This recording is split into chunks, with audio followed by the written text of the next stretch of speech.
Where's my video? Oh, hi, we're live, and I'm Nope. looking for an intro. There's an intro.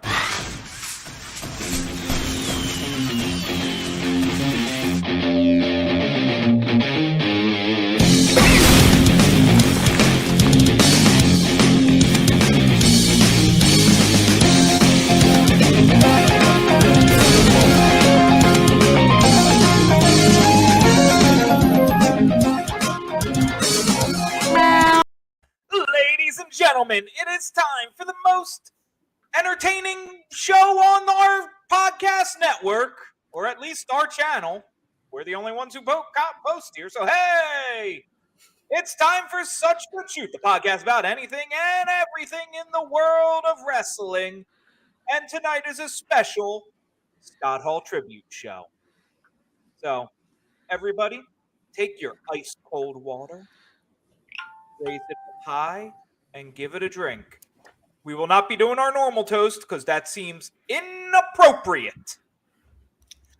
But we'll have a moment of silence for the legendary Scott Hall. I think that was long enough to count as a moment. So we're good. You know, there's a lot of shit going down in wrestling. Before we get there, before we talk about Scott Hall, I figure we should talk about some other things first. There's a new AEW Women's Champion. And it's about time it's Thunder Rosa. Yeah. I did not watch the match, so Giovanni, I imagine you did. I mean, I'm Isaac. I didn't watch the match. I really hate anything that's new nowadays. Like, if it wasn't back into like the old school good days of Barry Horowitz, I'm not watching it, man. It's just no reason for me to watch it, dude. Isaac, you're back from Timbuktu? Yeah, I got lost up there looking for good weed. Wow. Right. Those are actually a pretty short trip. See, now you guys record live, so it's honestly, you guys can tell I'm not Isaac. It is Giovanni Tuhani from the Shoot and Shit podcast here with the guys from SGS. And of course, I watched the match, brother. They were in my freaking state. They were in San Antonio, Texas. And yeah, how was it? If you didn't know she was winning the match after they started with her having a whole fucking mariachi entrance and a whole special, like they may have well just said, hey, she's winning this. Because if she would have lost at that point, Texas would have fucking tore the place down. But no, dude, the crowd was hyped because they knew it was going to be big. The match itself was amazing. I don't know who told Thunder Rosa and Britt Baker that every time they face each other, they need to try to fucking kill each other. But apparently that's like the internal memo, because the match had everything, guys. It had chairs, fucking thumbtacks, blood. It was a hell of a match. Thumbtacks under the goddamn ring. Yeah. I saw like the last 3 minutes. So I saw the thumbtacks. I saw the Tower of Chairs bump. Dude, you were there at the broadcast table. We know you saw it all, brother.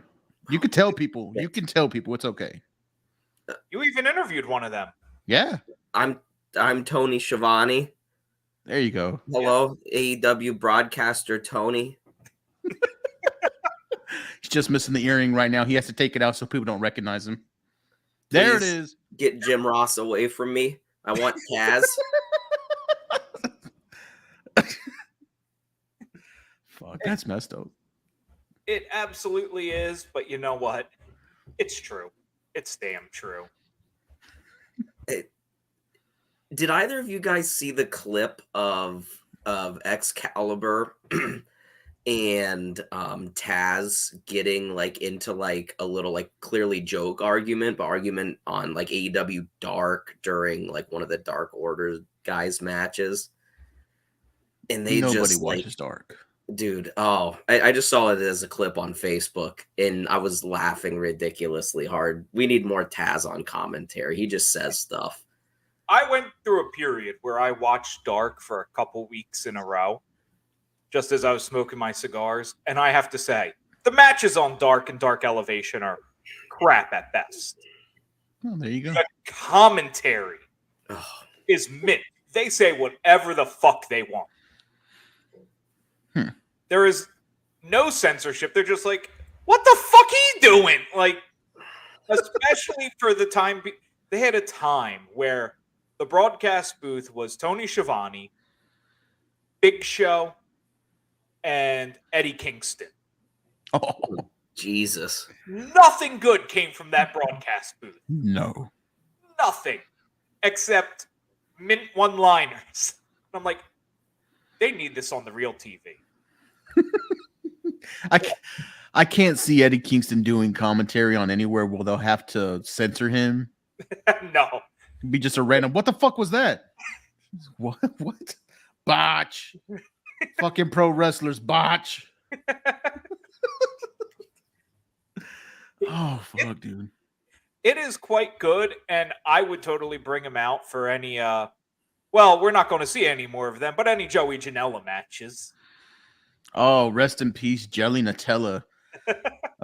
Apparently, hurting Eddie Kingston was his death wish. It wasn't the fact that he was out of weight, couldn't really wrestle unless he was stiff as shit, and tried to kill himself almost every match they ever had. I'm sure he's a nightmare for their insurance. I think that he was a big cost savings when they cut him. I think the hardest thing I remember was watching GCW The World, and they had Matt Cardona versus Joey Janela. Was that the match? Yep. Yes. And the whole time, you have ripped as shit Matt Cardona in there, and the commentators just keep going. And Joey Janela's in the best shape of his life. And you're just like, yeah, you can't say that when you got Matt Cardona there. Well, he was in the best shape of his life. He just crushed his natty ice. He's fucking ready to go.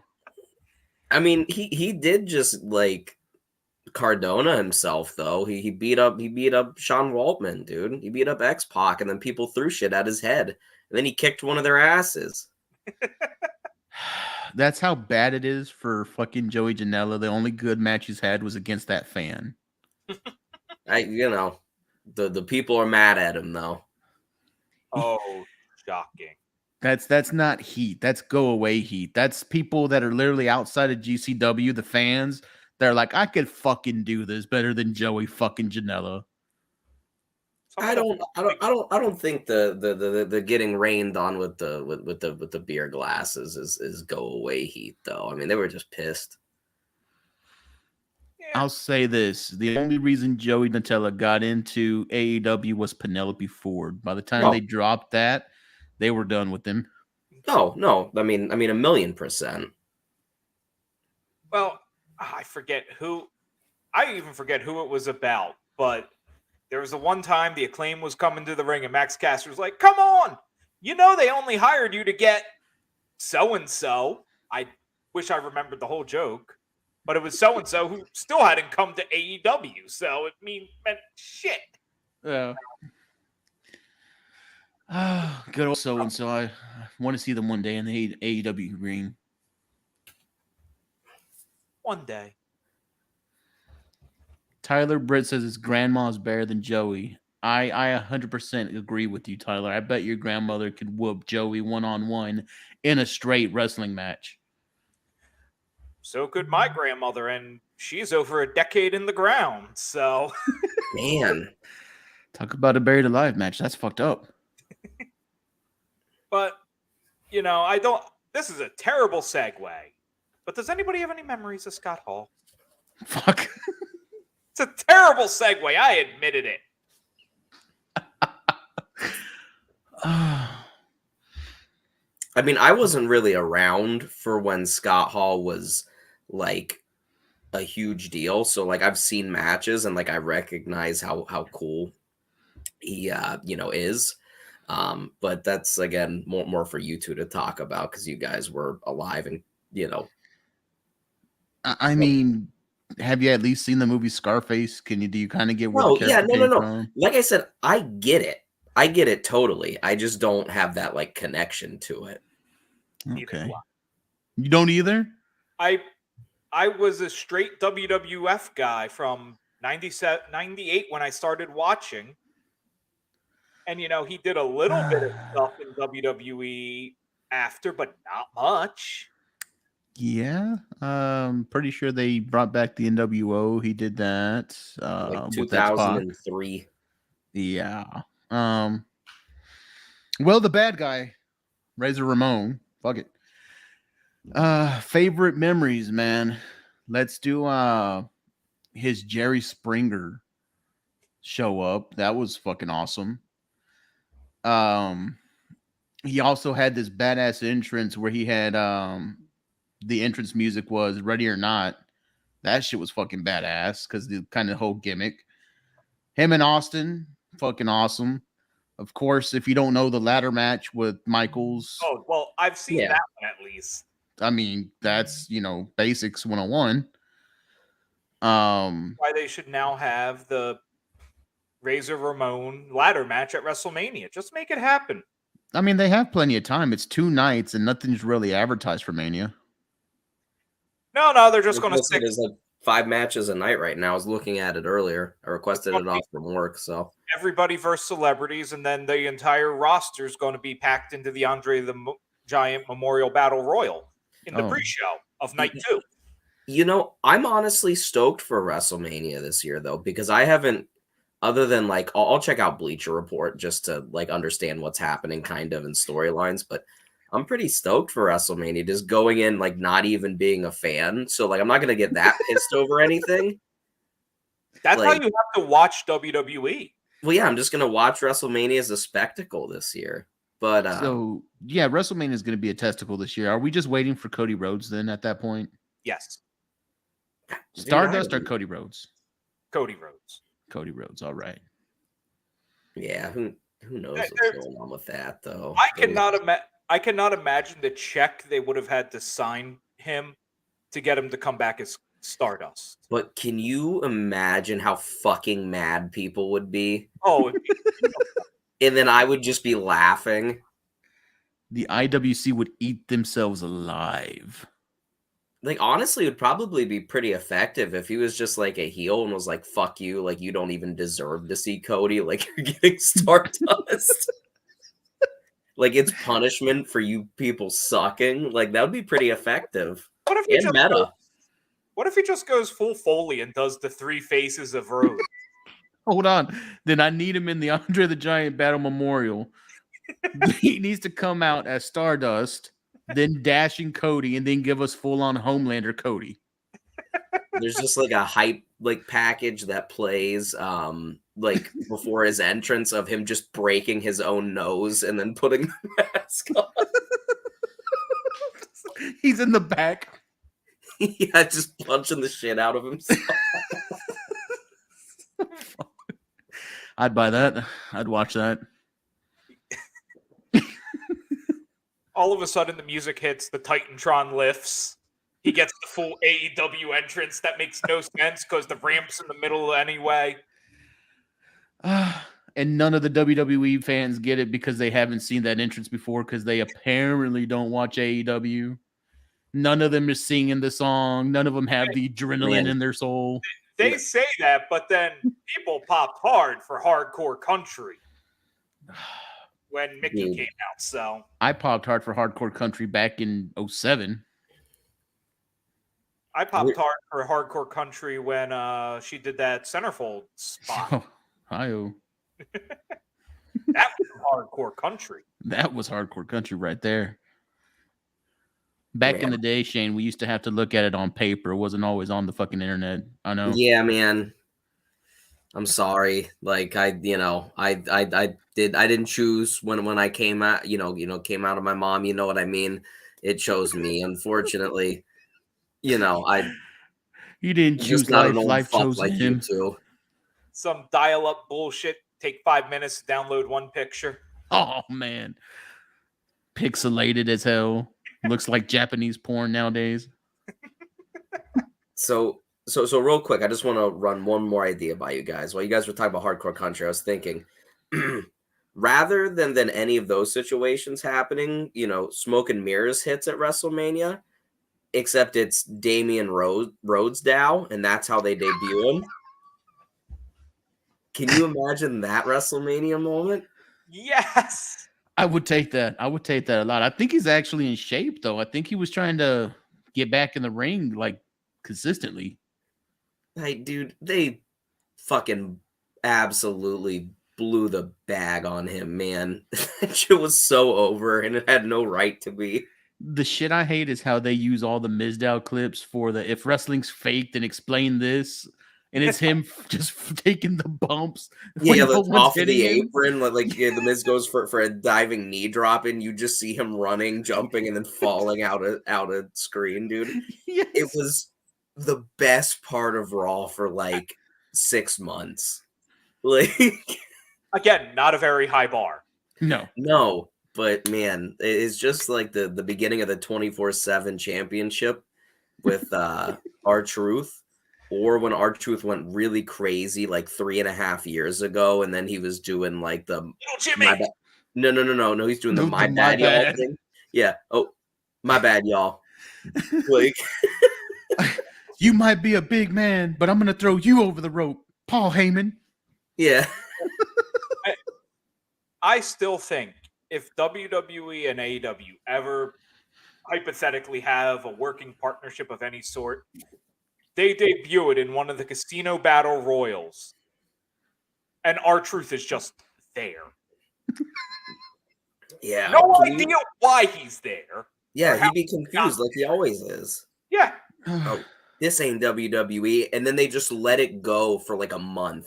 Like they don't do it again. And everyone's like, and then it pops. But they never call him R-Truth. They go, it's Ron Killings! Yeah. It's Ron. No, oh my God, it's K Quick. Okay, quick. Jesus Christ. But that's how you got to do that shit. So, just talking about that, segueing into something else a little, just a little a bit ago. Y'all remember when Eric Bischoff debuted on Raw? And, and it started with him walking through the back and then Booker T. And I've always thought that was the dumbest decision in the world. How do you not have Vince go and it's him, and then that's when you see Eric Bischoff for the first time? Like you've taken the shock out of the pop. Yeah. I don't know. I don't think we've ever brought that up on the show, and they will continue to make terrible decisions. Look, I'm not going to spoil too much about tonight's review. What I'm going to say, some TNA cameramen got their training with this match, this pay-per-view.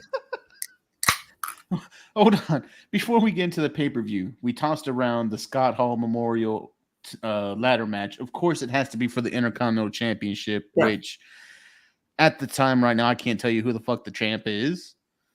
You guys know who's current champ? Is it? No, it's not. Is Ricochet's the United States champion, right? Yes. Oh, it's not Shinsuke. Finn Balor? I think so. Is it Finn Balor? I think so. All right. Well, we'll go with that as being Finn Balor. Who else are you putting in this battle royal with the ladders? No, Ricochet is the Intercontinental, and then Finn Balor's I literally have the Intercontinental Championship up. Yeah, Ricochet. But also in the headline, it says the United States champion, so I'm just very fucking confused. Well, Google they United don't even States know champion. who the champion is. They're like one of the mid-tier belts. Ricochet holds it. We don't know which one. He changes it out every week. Yeah, and I'm pretty sure Finn Balor's the other one, whichever one Finn it is. Balor's Ricochet is Intercontinental. Yeah, Who? okay. Finn. Okay. So, who else would I have in the match? Well, they're doing this anyways, so I would put Tommaso Ciampa in the ladder match and bring him up. All right. I like that. Chad Gable. Ooh. Shelton Benjamin because you have to. as required by law. It's a ladder match. I can see that. Cedric Alexander as well, just to give the Hurt Business a place on the card, and then maybe work towards breaking them up because they clearly have no intentions for them, and that's what WWE does. So that's good. Damien Priest, because he has a history with the mid card championships, and then probably one more because that was 5. Yeah, one more good one. Drew Gulak. Gulak. What the hell's Gulak been doing lately? That's exactly why I say him. Is he still with the company? Yeah, that's what I was wondering. I think he got released. Somebody tell Wikipedia that. Look, we could say Mansoor. What about Veer? Yeah, I mean, Veer could come to WrestleMania, but not to Raw. That's right. Oh my God. Oh. You have everything hyped up to beat Cody against Seth Rollins, and then Veer comes out. That'd be great. I mean, honestly, if you have no plan for Seth, I mean, that's just where you put him. I mean, how do you have no plans for Seth? Bro, it's WWE. That's true. Come on, man. I agree with you. If you have 2 nights straight worth of wrestling and you can't find Seth Rollins a match, that's your fault, and you deserve it. But WWE would find a way, man. Like, the Stone Cold segment is gonna take 20 minutes at least. Like, you're cutting 20 minutes off of a night for the Stone Cold segment. So. Oh yeah, okay. We're looking at 72 hours of wrestling here. Yeah, and there's no other big Texas pop they can get out of this. Well, yeah, no, I'm not bitching. I'm just saying, like that's what you're looking at. So, I mean, Seth Rollins loses his match because of that. Let's see. Yeah, there's no one better. Like that. That's a good one. We could stick Boogs in there. No, Boogs already has a match. He's wrestling with Shinsuke versus the Uso boys on night 1. Oh, yeah, wow. Put him in night 2. Oh.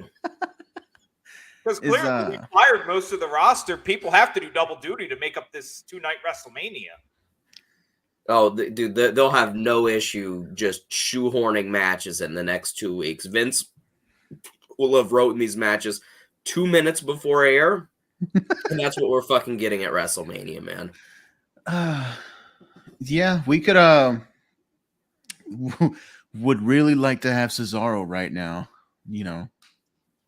I'd like to have anybody. I just want to see Cesaro. Me Sorry, too. Claudio. Yeah. Oh, man. What? Cannolis or whatever. Apparently on Tuesday, Dominic made his NXT debut because that's where he should have been. Yeah. Oh, wait. Yeah, you still learning. But here's the thing is I think NXT 2.0 is the literal perfect place for Dominic Mysterio. Because he's almost there, but he just, he hasn't put it together yet. You know what I mean? He's shown flashes. Oh, what's Rick Steiner doing? What's his fucking face? Braun Breaker. He's about to get moved up. They have a show planned pre-WrestleMania, obviously, like they always do, and he's apparently going to be moved up after that. He might have been working dark events recently. Like dark matches. But yeah, I mean, honestly, he'd be a great entrant to that ladder match. I like Braun Breaker though. Me too. I don't think he's great, but he's pretty good. I mean, he's the one really good thing that's come out at NXT 2.0. Agreed. Yeah. And if I remember correctly, I think they're pay-per-views middle of the day for NXT. Yeah, it's early. Weird ass time. Oh, is it going to be on one of the days of WrestleMania? Yeah, I Oh, think no it's like a shit. Saturday, real fucking early. Oh, no shit. Okay. Well, They're wanting people not to buy all the indie shit that's going to be going on during the exact same weekend. I mean, I probably won't be doing either. I'll probably be out having beverages Nice. to prepare for WrestleMania. But we'll Yes. see. Maybe I'll watch it. It will be Saturday, the same night as night one of WrestleMania at 1 p.m. Eastern time. Does it? Do you have the thing pulled up? Does it say Where's- where it's at? Yeah. Is at the American Airlines Center. So that's so fucking stupid. Because if you want to go to Mania after that motherfucker, you have to go from Dallas to Arlington, and the traffic is going to be a bitch. No, I bet you they're not even banking on that. I bet you they're banking on people that didn't have the money or like the means at the time, whatever, for WrestleMania. And I bet you they're banking on those people going to that. Buddy, they were just giving away tickets to Mania yesterday for 316 day. Fucking $100 for both nights. Never mind. I'm sorry. That shit's not sold out. That stadium holds over 100K. I doubt they get that close. Yeah. Man. And When do y'all think Vince is gonna go? his family has longevity. He ain't going anywhere. Yeah, his mom was just like 99. So, Yeah. But, you know, the NXT Stand and Deliver, they have some bangers that are going to really bring the people. here we go. In his final NXT match, you're going to have Tomato Cheddar taking on Tony D'Angelo. Which, Tony D'Angelo is such a highlight here. He is Wait. the only person on this page that does not have their own Wikipedia page. Wait, Tomato is facing Tommy D'Angelo? Tony! Tony! Oh, what? He's double timing, man. I thought that he was in the main event though. I thought I saw somewhere it was like a triple threat. According to Wikipedia, Okay. main event is Dolph Ziggler versus Braun Breaker. Okay. My bad. And they literally say Tomato Cheddar versus Tony D'Angelo, Ciampa's final match in NXT. Wow, he's about to lose to Tommy D'Angelo. He's going to put D'Angelo over big time. I mean, like, that's what you have to do, but that's like such indie shit, dude. And like, I don't want to like shit on the indies, but that's like definitely some like there's 75 people in the room and you can get a hot dog and a Coke for $4 shit. I don't mean to shit on the indies, but oh, I love indie shows, man. We're also 2 weeks. I had some of the most fun I've ever had at a wrestling event at the last indie show I went to. So like it's cool, but I mean that's not big time WWE. You know what I mean? Like that's not what needs to be aired on television. You want to know what else can't and should not be aired on television? World War III. Well, that plus Cody Hall now taking bookings again. Who? Exactly. It's the son of Scott Hall. He wasn't necessarily a good wrestler at all. Oh, Wait, I got to capitalize. Yeah. That's all I feel right there. My dad just passed away. I could fit his gear. Let's go. Oh, God, that's terrible, but not wrong. But, you know, I think we should talk about this premium live event. no, this pay-per-view. Was it a pay-per-view? This pay-per-view. You had to call your cable company and order it. People paid for this? Imagine Probably making that about- phone call. I want World War How much- III.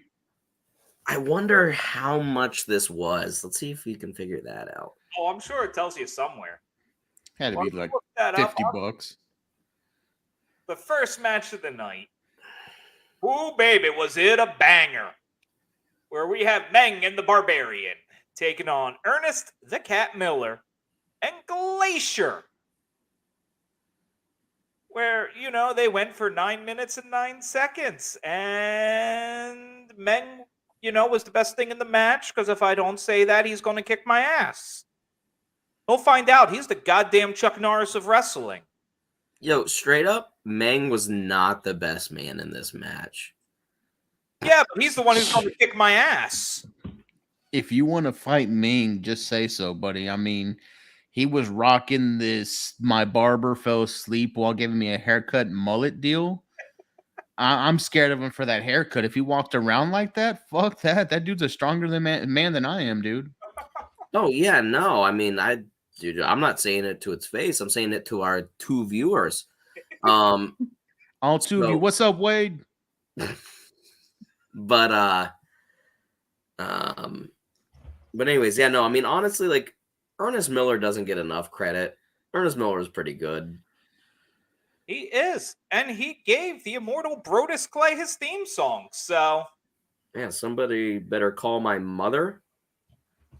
Mama. Well, we can't afford the vowels. Yeah, it's Mama. They charge per letter. You know, what are we giving this match?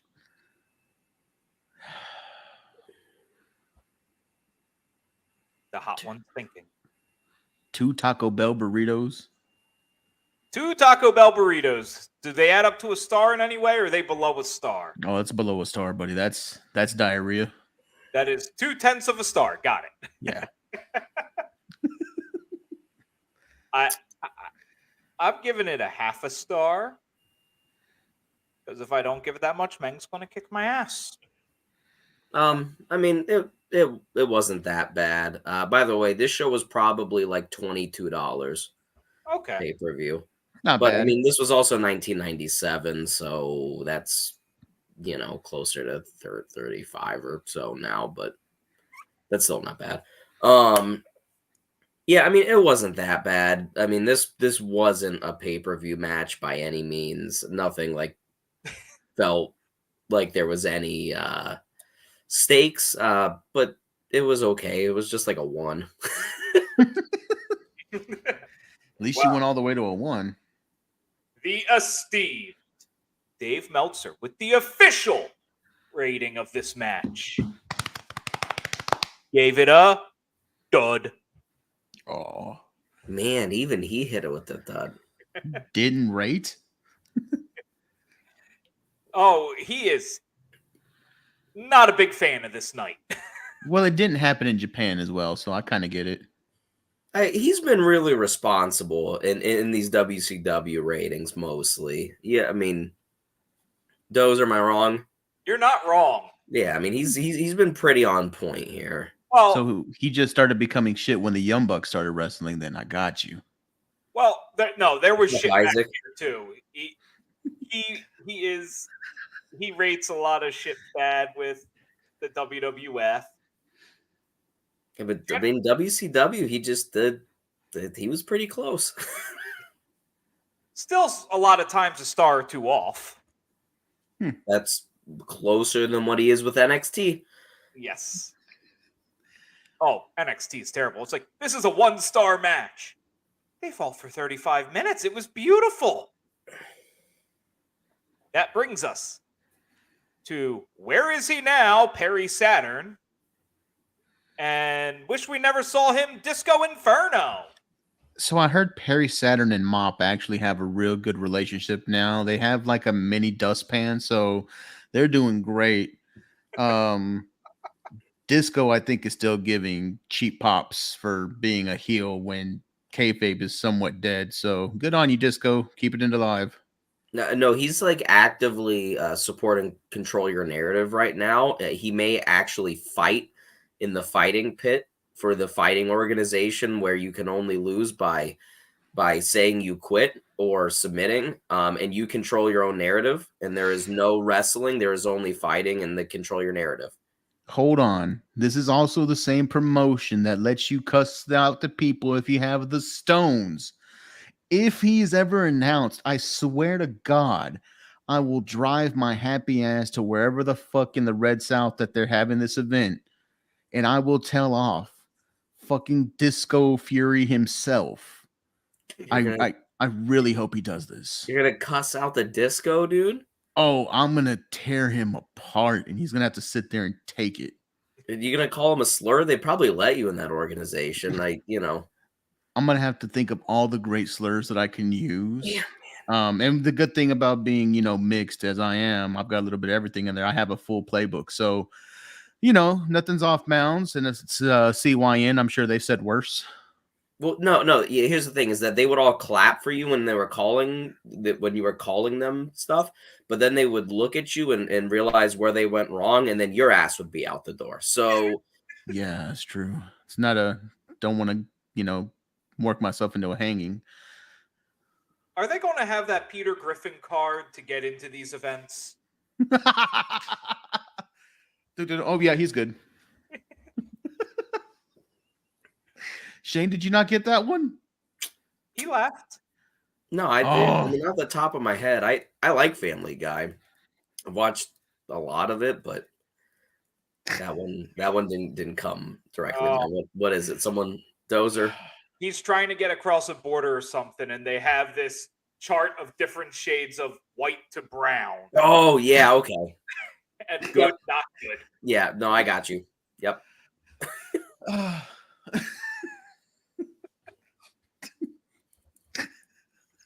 I paid the $100, man. I'm good. I don't give a fuck what your card says. God. I hope they fail worse than Russo's Religious Wrestling Foundation. Oh, I had a guy at work ask me about Control Your Narrative who has never talked to me about wrestling before. I just mentioned that that's what I watch. And he's cool. He doesn't know person to person, but I had really no idea how to respond to him. So I was like, yeah, I hope they do well because any eyes on wrestling is good, but also I'll never watch them for reasons that I won't talk about. Okay, bye. You just yeah, man, it's that Braun Strowman dude. He's a monster. He's a monster amongst men. Dude, he's a titan. It's just disappointing who's getting involved with this. Austin Aries doesn't disappoint me because that guy's a fucking sack of shit. But I'm impressed that the first and only person to buy that VIP experience where you cuss them out went to Austin Aries. I always, if I got the opportunity, I would choose Austin Aries as well. And it's just mainly because he's vegan. And I feel like I have a lot of material that I could just rant on forever, tearing him down for being vegan. So, wow. and then it's not to my vegan friends out there, guys. I, love you guys. I've got vegan friends, but Austin Aries is just such a big douche that I know I could really tear into him really well. Man, he's I don't know. He also might be biracial, dude. Unvaccinated, but also vegan. That shit doesn't make sense. He's just confused. It's his phase. Mom, I'm emo for life. I guarantee you he has tickets to the When We Were Young concert. Bro, hey, shut the hell up, man.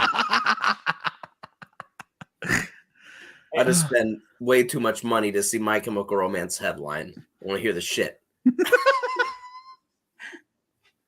But anyways, Perry Saturn versus the Disco Inferno. Yeah, this was just a fun showcase of Perry Saturn throwing the Disco Inferno around. I like Raven. I like the Flock. I think that shit was pretty cool, especially at this point. I mean, there wasn't a whole lot to it though, but it was better than match one. It was I don't know, a 1.5 because it made me smile.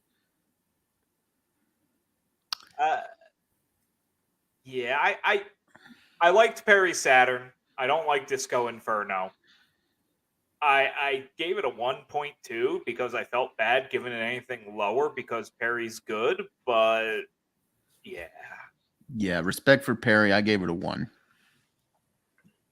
And the official Meltzer is 1/4 of a star. Oh, man, Meltzer's fucking pissed. There was no love for Perry Saturn that night. No. Well, he hadn't had the Moppy run. I get it. that brings us to Yuji Nagata taking on Ultimo Dragon. If Ultimo wins, he has 5 minutes alone in the ring with Sonny Ono. Would have been such a better tagline if that was a chick. Yeah, but, that's only Edge's domain. Oh, yes. It was rather slow for a Japanese match. Like, rather slow. Yeah. It was slow for an Ultimo match. I pointed this out when I started watching it. It looked like he had a raging boner for the first half of the match, so maybe that's why he was a little stiff. But man, I don't know. It wasn't as good as it could have been with both of the guys in there. But they got their money. Yeah, I think if people shit on wrestling for being rest holds, that was this match. Hi, you're Hello. What was this match? Yuji Nagata taking on Ultimo Dragon in the world's slowest Japanese style match. Yeah. Open that soda. Yeah, it was. It was pretty slow, but it was also the best match of the night. What? Like no, up to this point. Sorry, up to the point. Okay. Not a high bar yet. No. I don't know. I mean, I like towards the end, Ultimo Dragon finally breaking out the kicks. But I just like watching these WCW shows back to back to back. It's like, how does Sonny Ono never get his comeuppance? Like, Sonny Ono is the manager that gets his ass kicked every time. You know what I mean? Like, sometimes it works, sometimes it doesn't. But he's getting beat up. You know what I mean? And he just never gets beat up. He's the manager that should get beat up, but it just never happens. They love to tease it, but it doesn't. Yeah. I think I mean, the idea of this match was better than what actually happened. But I don't know. It was like a 2.25. I'm agreeing with that flat out. That's where I give it. Yeah. It would have been slightly faster. I could go up to a 3, but there just wasn't enough excitement. Yeah. Yeah.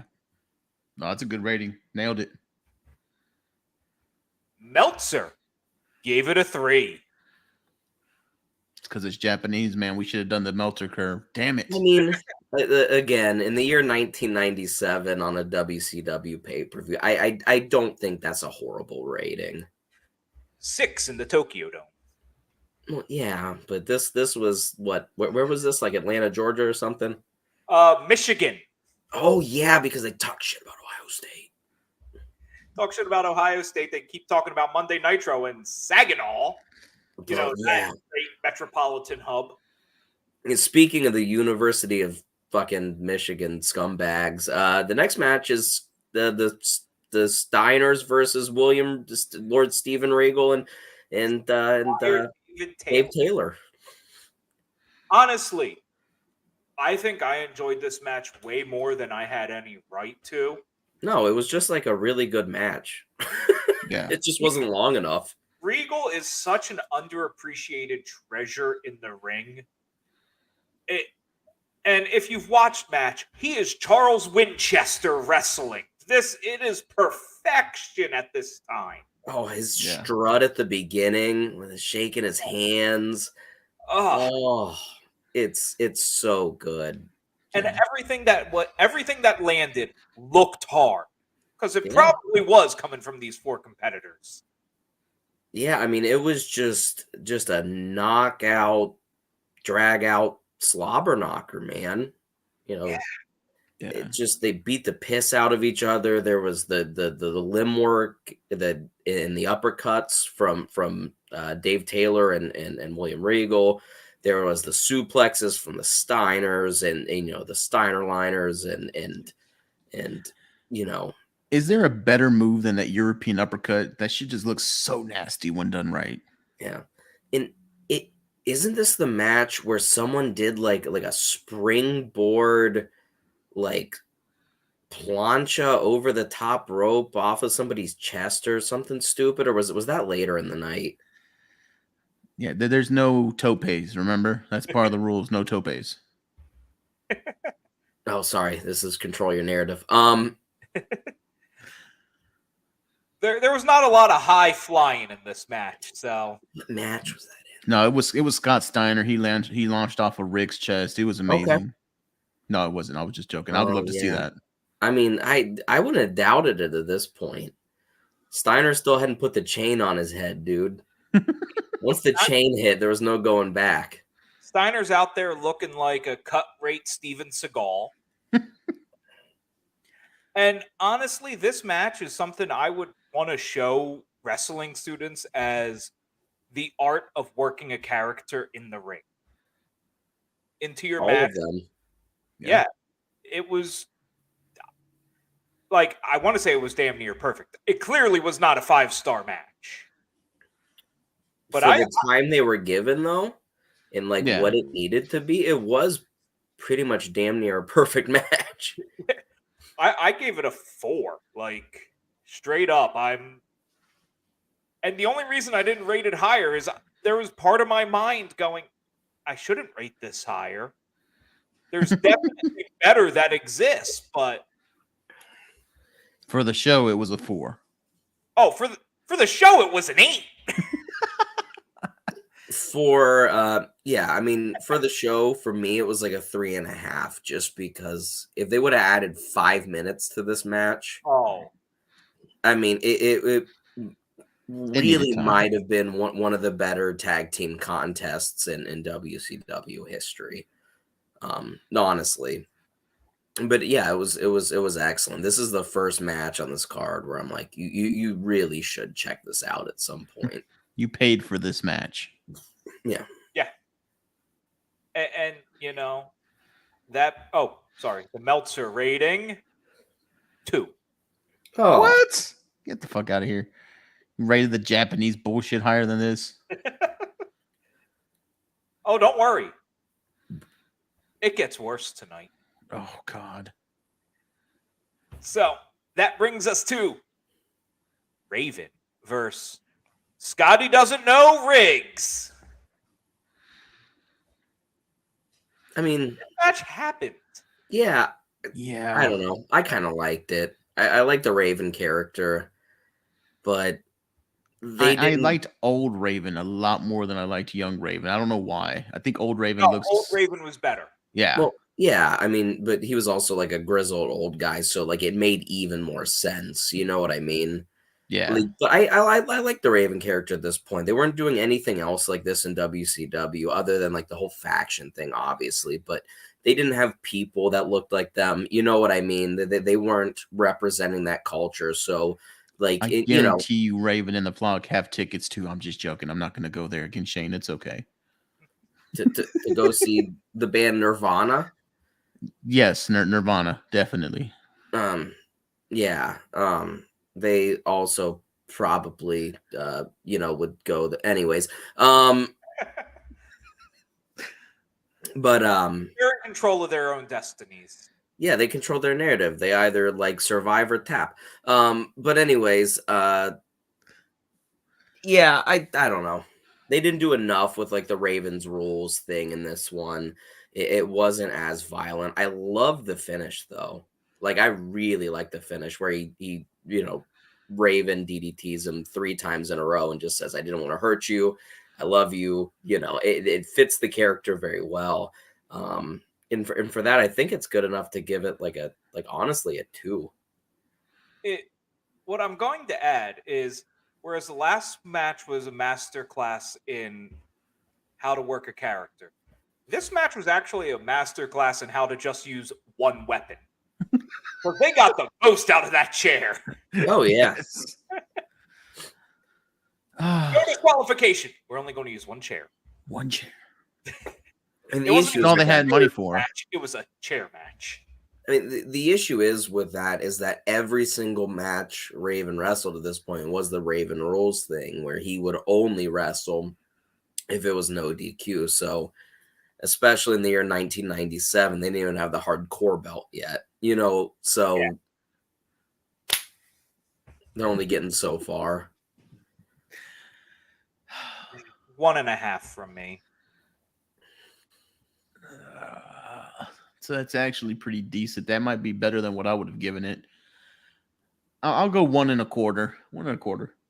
Okay. Meltzer, 3/4 of a star. Oh, there we three-quarters go. are okay. There we go. I That can see that. scared me a bit. That brings us to Mongo McMichael taking on Alex Wright. Match of the night. Mongo's best match. Not a high bar. 0.5. 0.5. I'm giving it a 1 because it was Mongo's best match. I actually enjoyed watching Mongo for a bit. I will also double down with the 1 because it's Mongo, man. Come on, he tried. It's like that fire that they tell you don't look at the fire. Don't, just keep walking by whenever you see a car wreck, but you want to just stare at it. It's Mongo McMichael, buddy. So, what are the guesses on the Meltzer rating?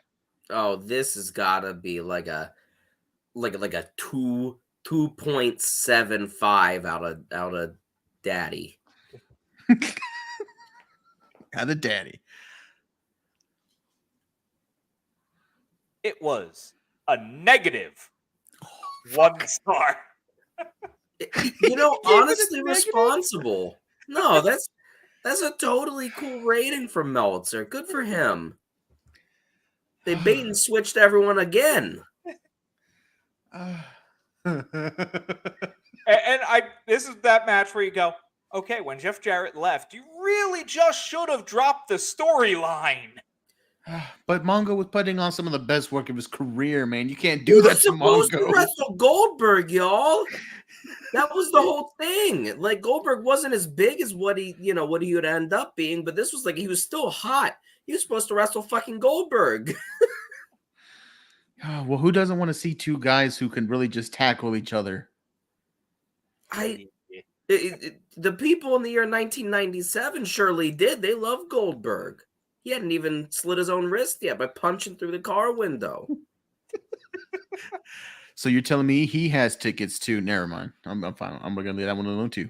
Bro, his son is absolutely gonna get in that fucking ring and take his shirt off, and then Braun Strowman is gonna knock him out. And then they're gonna go, he controlled his own narrative.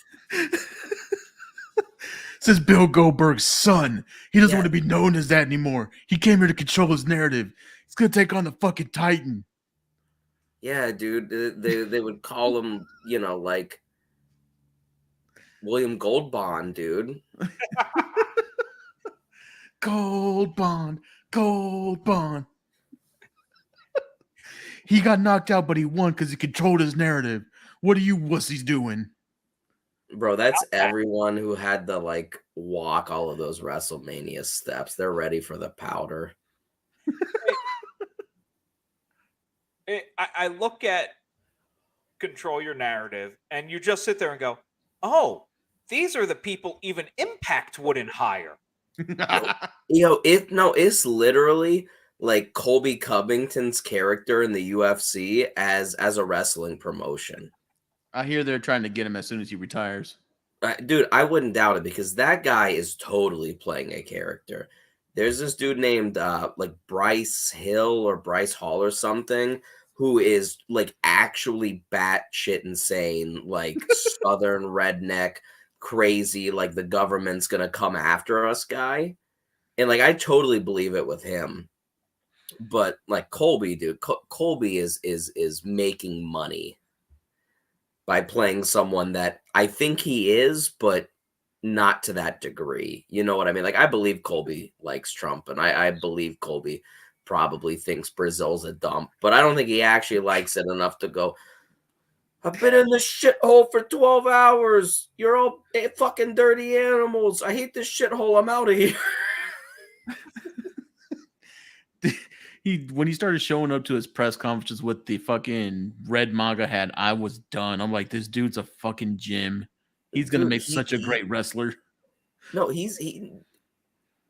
UFC has grown as big as they are because of professional wrestling. I will accept no less because all of these fucking guys play characters. Now, Conor McGregor is a real life. I don't think that's wrestler. a character, man. I think that's really him. I have a bad feeling that he's just fucking nuts.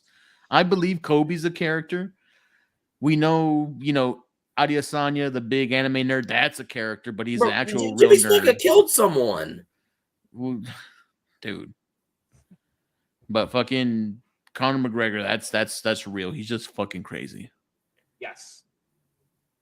Speaking of crazy, we have Eddie Guerrero taking on Rey Mysterio Jr. Yeah. I think that this one was a victim of them trying to be better than their last match and doing too much. But still it was the best match of the night to the point. Yeah. It was Eddie Guerrero versus Rey Mysterio. The sad thing is I watched, and I watched it back, and when I watched it, I was like, okay, Eddie and Ray, they always do well together. They hook up well together. But the amount of botches that happened because they kept trying to do that next big move, something to top what they did at Halloween Havoc. I get your point, man. It was an Eddie and Ray match. It was good. They do what they do, but I felt like you said, they kept trying to push it a little too much, and it kind of suffered there. It was refreshing to see young Ray again because after you watch an old Ray match and you see a young Ray match, you go, "Oh, this is why people like him." Oh, Hey, jeez. Old Ray's still got it. You understand why he's not as good as what he used to be. Don't you shit on Ray. I mean, he's at least 100 pounds thicker than he used to be. But I'm no, offended, it's honestly, a different dude. I'm style. about to control my narrative. I don't want to know what that's a euphemism for. Because Isaac isn't here. It could either end with us getting canceled or me storming off and whooping someone's ass until they tap. Who knows? Isaac's controlling his narrative one Astroglide tube at a time. Yeah, fuck Nick Gage. Ladies and gentlemen, you heard it here first. Isaac versus Nick Gage at Control Your Narrative. God damn, Dozer. Can you imagine if somehow that happened and you and I had to be his fucking managers? Would we do that? Would you and I do that? We need to make a joint decision right now. Would y'all corner him? Okay, I have one condition. I can only fight Dewey. Okay. Yeah, we could jump Dewey and take him out of the contest. So that way Isaac had a fair fight and then he could get his ass kicked by Nick Gage. Yeah, great idea. Are you willing to take a light bulb? Yes, one. If I'm fighting Dewey on GCW, yes. If I'm just a fan, no.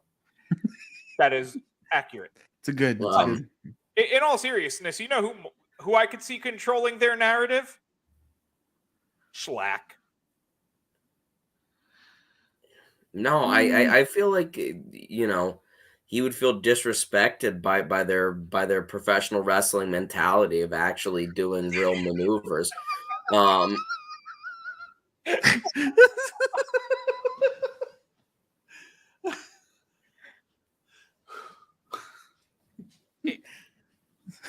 It is bad how much these guys have already become the butt of every joke in wrestling. But there is nobody more happy for this than Impact Wrestling. Oh, yeah, dude. Oh, big time. They're like... Everyone's just shitting on EC3. Like, he failed in WWE, and now he went and did this, and is just absolutely shitting the bed. It is beautiful. All in all, I'm going to give Eddie Ray 3.75. I'm gonna give it a 4. It's Eddie Guerrero versus Rey Mysterio. It's 3.5 name value. Okay. Well, Shane, get that ice cold water because Meltzer gave it a 4. Hey, And I don't think it's spoiling much to say this was his highest rated match of the night. Oh. I had high hopes for the final. Yeah, I have to say all the competitors. no, you don't. Can we just highlight some of the No, big you ones? absolutely do not. Figure out who half these people are. El Dandy. Well, I mean, there's some names that we just can't say because it's no longer polite to say these names in good company. It wasn't G.I. Bro in that match? No. No, yes, he was. Was he? Hold on. Yeah, Booker T, baby. Yeah, I'm looking for him. There he is. Guy, bro. Oh, Yeah. They're different people? Yes. But you know, we do have a United States Championship match before we get to that shit. Ugh. And that is Kurt Hennig taking on Ric Flair. Mr. Perfect versus the Perfect Dong. You know, He had the red trunks on. once you know that, it really does spoil everything. Like, I've started to pay, like, Isaac has said this over and over again, and I've just never paid attention. And I paid attention this time. Red trunks. God dang. Yeah. You know, but as I was saying before, there is nobody that sells given a figure 4 like Ric Flair. Yeah. I liked this match. I really did. I liked both men targeting the legs. I liked both men towards the end of the match selling the legs. It was both men hopping on one leg, really selling that this hurt them. And honestly, this match felt more disqualification-y than the Raven match did. Because they were battling on the outside, nearly the whole entire time. There wasn't a whole lot of weapon shots, but there was a lot of eye poking and shtick. And this is probably my favorite Ric Flair match we've had on this series so far. Oh, wow. We've reviewed a lot of the shit Ric Flair time, though. Yeah. I see. It just worked for me. The entire story, the way the last pay-per-view. What the fuck was that? Camel from Hell? Oh, but anyways, the way last pay-per-view led to this one where there's no DQ, the finish was definitely flat. I did not like the one, the one chair shot leading to the finish after they had played up, the legs from both men, and clearly the entire match was leading towards a leg finish. It just didn't work for me. Where did they find this chair from like 1958 they used? Yeah.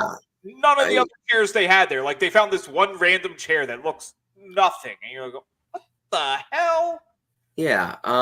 But I don't know. I mean, I liked it enough to give it like a 3. I mean, I think both men worked hard. I think what they did worked. Had the finish been better, it easily could have been a 3.5 or maybe even a 4.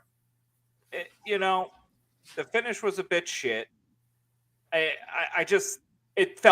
agree. It felt 100% flat. Like he hit it. It felt like there should have been a kick out and one more move or something. Yeah. It was a wasted finish. This is probably one of the few matches of the night where you sat there and went, it could have lost probably 3 minutes on it. There was quite a bit of fluff, and it was the second longest match of the night. I'm going to agree with Shane. 3.5. Well, Shane gave it a 3. I'll give it a 3.5 for Rick. I'll give it a 3.5 for that old ass chair. Woo! Meltzer gave it a 2.5. And that brings us to our World War III match, 3 Rings Battle Royal, where we have Alex Wright, Barry Darso, Bobby Blaze, Booker T, Brad Armstrong, Chavo Guerrero Jr., Chris Adams, Chris Benoit, Chris Jericho, Siloco, I don't know, Kurt Hennig, Damien, Copley. Dean Malenko, Diamond Dallas Page, Disco Inferno, Eddie Guerrero, El Dandy, Ernest the Cat Miller, Fit Finley, Glacier, Greg Valentine, Hector Garza, Hollywood Hogan, Hugh Morris, Jim Duggan, John Nord, Johnny Grunge, Juventud Guerrero, Kendall Wyndham, La Parca, Lex Luger, Liz Mark Jr., Lord Steven Regal, Louis Piccoli, Marcus Bagwell, Meng, Mortis, Norman Smiley, Prince Iakia, Randy Savage, Ray Taylor, Rey Mysterio Jr., Rick Steiner, Rocco Rock, Scott Steiner, Silver King, Squire David Taylor, Steve McMichael, Stevie Ray, Super Callow, The Barbarian, The Giant, The Renegade, Ultimo Dragon, Villano 4, Villano 5, Vincent, Wrath, Yuji Nagata, and Scott Hall. Pretty good, man. Yeah, I didn't expect you to hit them all. Nice. Yeah, honestly. Dozer, are you ready for Prince Iaukea to become a regular fixture of our week-to-week lives? Because Prince Iaukea, shortly after this, is going to become Prince. You know, he's gonna start getting matches, and then he's gonna be the artist formerly known as Prince Iaukea. He's gonna be with fucking Charmel, Booker T's wife. It's gonna get real weird. Famer Charmel. Yeah, Hall of Famer put that respect on her name. Oh, what was her name in it? Paisley? It was Paisley. Nitro Girl Paisley. Yeah. Yeah, this was just a fucked up disaster, man. Who thought of this? Who allowed it? William Regal's nuts. The third one. So World War III is 3 rings, which we didn't talk about leading up to this. The whole show, there is 1 ring here, 1 ring in the middle but back, and then another ring perpendicular to the first ring in the front. It's so fucked up. They keep circulating matches between rings. How the hell do you see anything in ring 1 if you're in the first row in ring 3? How the hell do you see anything if you're in the entrance ramp row in ring 3 if you're there? It's so fucked up. But this match, man, there's 20 people in 3 different rings apiece at the same time, and people are just going. Nothing makes sense. They don't know how to film it. They don't know how to call it. At one point, Tony Schiavone. You're stretching your roster to the point that you have Villano 4 and Villano 5 in here. Yeah, I mean, Tony Schiavone and Bobby Heenan are actively talking to each other about how they're going to call this. And Tony Schiavone goes, I don't know, we'll just take it as it comes, Bobby. It's so dumb. They've never done it before, dude. This wasn't the third one for them. Oh my god, they have the same fucking name. Who? Sorry, I had to look up who Villano. They had a World War III in 95 and 96. Yeah. Yeah. That was a joke. That one in 98. Yeah. Oh. you said it with such sincerity. I think you tricked both Dozer and myself. This was the third one. Yeah. I just want to point out both Villano 4 and Villano 5 are both named Ray Mendoza Jr. Do you think they were actually both named Ray Mendoza Jr. or payroll just didn't want to fuck with them? They're like, it's Ray Mendoza Jr. Listen, you cannot find either of these people on the internet after they left WCW. Nobody has any clue. It doesn't matter, dude. Let's just move on. It was the guys who mopped up at the arena. Yeah. That's not a nice way to talk about Jericho's bodyguard. This match was just such a fucking disaster. I mean, it just people flying everywhere. Nothing makes any sense. Then you have to combine at the end of the match, and this skip the first 20 minutes. Yeah, I mean, it just doesn't like. I could see where if you're drunk with your buddies watching this together on the couch, I could see totally where this would be a fun time. But if you are sober before work, like I was watching it, I was mad as fuck, dude. I was so pissed. Nothing made any sense. I couldn't concentrate. I mean, I mean, and then Hogan comes out because he didn't want to work the match. And Kevin Nash comes in the Sting, and he was supposed to be in the match, and Ric Flair was supposed to be in the match, but he never even comes, and they don't explain it. And then Kevin Nash, Sting, and Scott Hall ends up winning. Rest in peace. And this was like I 0.25. You say how hard it is to watch. Because for a lot of the match, they have our little box design going. Ring 1, ring 2, ring 3. Like it. And what are they supposed to do? Switch? I mean, honestly, the 3 box is the best decision they could have made. They should have shown the whole match from that perspective up until they condensed it. Let's take a minute here and take yourself back to 1997. That means you're watching those 3 boxes on your 24-inch CRT 360p TV. Yeah, after doing whippets out of an empty aerosol can, man. Like, you ain't seeing shit. Either way, you're not seeing jack shit, dude. Yeah, I mean, it just really doesn't matter. At least with the 3, there's an illusion that you see all of the action. Oh, we're forgetting that Rey Mysterio has a Kofi Kingston moment where he's almost eliminated and he holds onto the ring. Yes. Dude, I didn't even see it. What are you talking about? He was the bottom box when it was happening. Yeah, he tried to crawl up the ring apron. It was funny. It was cute, but probably just because he was the only one that could do it. He was so small. He fit in the apron like a baby.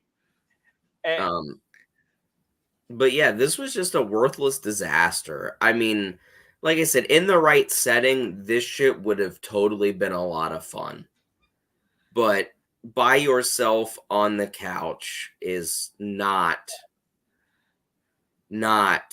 especially in the year 2022, is not the place to be watching this match. And for that, I actually give it a 0. I think that's an earned 0. Wow. But for Scott Hall winning, I give it a hey yo out of 5. There you go. I do have a question, and this is mainly for Jovan.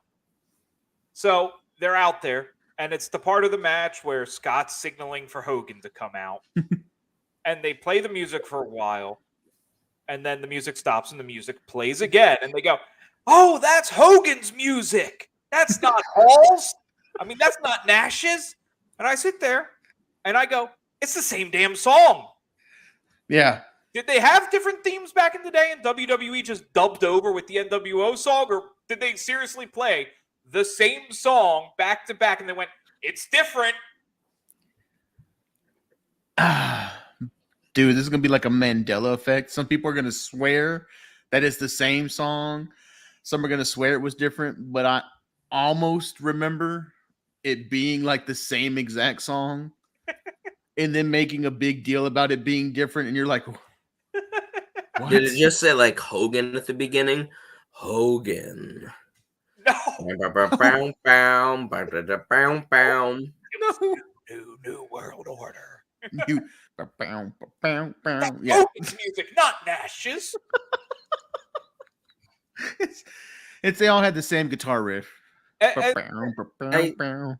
we get to the end of the match and we get this moment where Sting comes down, and I don't know how people are still fooled by these fake Stings. Yeah, no, there was no way Kevin Nash in a fucking mask was Sting, dude. Look at this dude. He's like 6'8", 300 pounds. Sting has never been that big because he could not be that fat and wrestle. If he weighed the same amount as Kevin Nash, he would be rolling, dude. He'd be me. Not to mention, Sting has black hair. Kevin Nash has brown. Bro, kayfabe, don't kill Schiavone kayfabe. was a fucking idiot, man. Sting wore, face paint, not a mask. He wore the mask once or twice. It's Sting, you know. Yeah, for a fake out, because these fake Sting things were like all the rage. We did it the last pay-per-view. We'll do it this one. Oh, Yeah, well, I Jesus. mean, dude, people did the fake Sting thing forever. I mean, Sting did the fake Sting thing to Seth Rollins, right? Yeah. Yeah. But at that time, he was 50-something years old, and we knew it was Sting because he kind of had this hitch in his back, and Yeah, but he was using the bat as a cane. I'm giving it a half a star.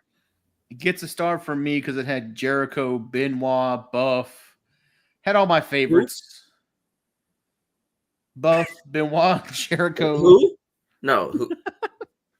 that like the second thing you're saying something, but Oh, Crispin. Yeah, Chris Benoit, who one of the best wrestlers Yeah. ever, dude. He just, yeah, I like crispy things, but Ben, it's the new Chinese food, man. Benoit.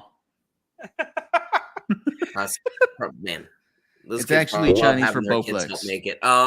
It's half a star for me, a quarter star for each of the Villanos. There you go. I seriously have no idea who half these people are.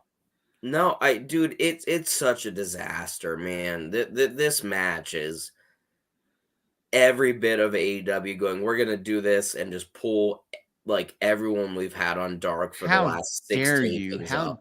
dare you even equate this to the over budget battle royal, which became the casino battle royals?